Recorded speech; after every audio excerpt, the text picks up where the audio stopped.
Grabe kayo ka-supportive namon ba kay duha-duha jud mi magsundo. Mama and Papa. Ana mi ka-supportive guys. Ang among sundon grade 3 ra jud. Kay tong isa na amang gud sa high school.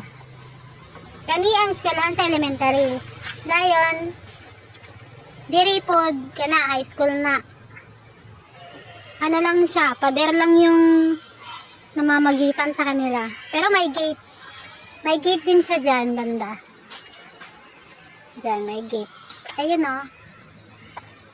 Ayan, gate.